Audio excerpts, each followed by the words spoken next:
I'm very excited to meet the man behind the Twitter. He was like this huge celebrity to me. I actually just had the pleasure of meeting Tom, who runs BostonTweet. Known citywide as BostonTweet, Tom O'Keefe is the man behind the Twitter account which Bostonians have come to know and love. After just about 5 years and almost 100,000 followers, Tom sat down with us to tell us how and why it all began. 5 years ago is when Lehman Brothers crashed. Yeah. That's when we went into the recession, and that's when my life sort of went downhill. And my fear was that everything, restaurants, bars in the area would be totally deserted because it would be 1929.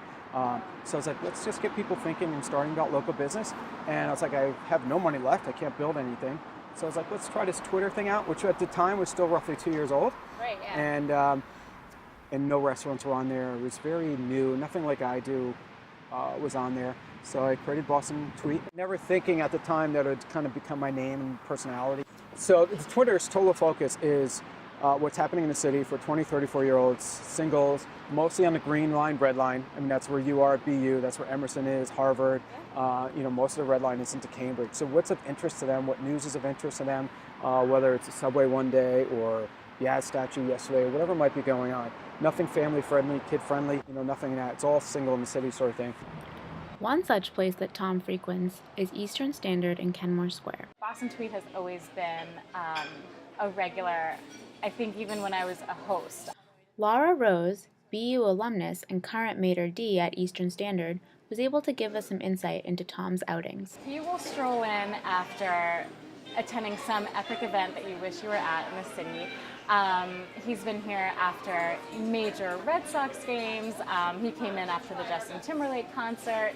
So you know when he comes in, he's going to have a great story, and you're going to be very jealous. I'm not like a reporter for the Globe that can just bounce everywhere. The Globe pays for it. I pay for my own thing. So I'm very selective on where I go and what I want to do. And a lot of times I'll go to the same places, which I think also shows genuine interest and like for that particular area as opposed to bouncing around. But yeah, certainly it gets expensive. Though his primary occupation is tweeting, Tom refuses to accept money in return for the publicity he creates. I'm sure there are a lot of people that get paid per tweet sort of thing, which I'm strongly against. I'm all about making sure that the content is totally for my demographics that I mentioned earlier.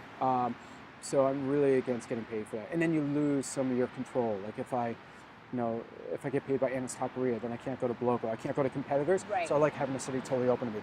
Honestly, I've still plugged away at the same things. Obviously the follower base has gotten bigger and I've gotten more connections. Actually, there always is a decent surge around this time of year, September. New students come back and recommend others. He connected with Dean Elmore pretty early on in the BostonTweet kind of existence, and that really helped him grow his audience because BU students have a pretty strong presence on Twitter in the Boston sort of scene, and having this guy whose passion was to just go around the city and tell you what to do was perfect for my freshman year because I was learning the city along with him. Just being a part of the experiences out and about in the city is so much more what I really enjoy doing as opposed to researching what's going on here and there. Recently, Tom attended a promotional event for the Susan G. Komen Fund at which he met the 2013 Miss USA. We've used BostonTweet for a bunch of our different events in the past. It's a great way to get word out to the community of what's going on.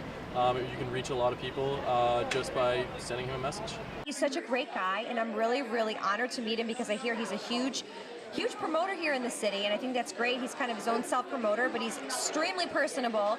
And what a better way to get out there than actually go to the places and tweet about it. Tom heavily emphasized that his aim for BostonTweet was, and still is, to hype the positive things going on in the city. Especially during the bombings, that was huge. Not talking about the fearful stuff, just talking about the positives. The city looks beautiful, it was spring, stuff like that. I've gotten a little more known, recognizable, that I don't feel I have to touch on every single thing happening in the city and just focus on what's of interest to me, or maybe I need a day off, like on a weekend or something. So that sort of changed, being more relaxed with what's going on. And what does Tom see for the future of BostonTweet? It will change, but I'm happy to say that Twitter's probably around for at least another 2 or 3 years. So I will continue to do this for another 2 or 3 years for sure. I don't know, every once in a while, it gets tiring. And, I've been doing it for 5 years, and it's like a job. A lot of times jobs you love, and it's an awesome job. It's an awesome life. I've met amazing people, and but it is at times a job, and you're like, damn, the last thing I want to do is send a tweet or go out. I just want to stay home, read a book. I don't want to be social. So there are times like, you know what, maybe we'll just retire today. And it's awesome. I love Boston. It's such a small city, but it's great to meet new people every day in the city, bump into people all the time, recognized from that Twitter pic. And, that's cool. Like, people always ask, will you move away? And it's nice being known and not anonymous in the city. So it's cool.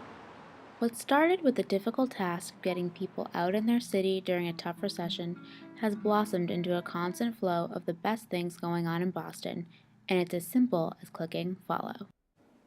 For Inside Boston, I'm Brittany Comack.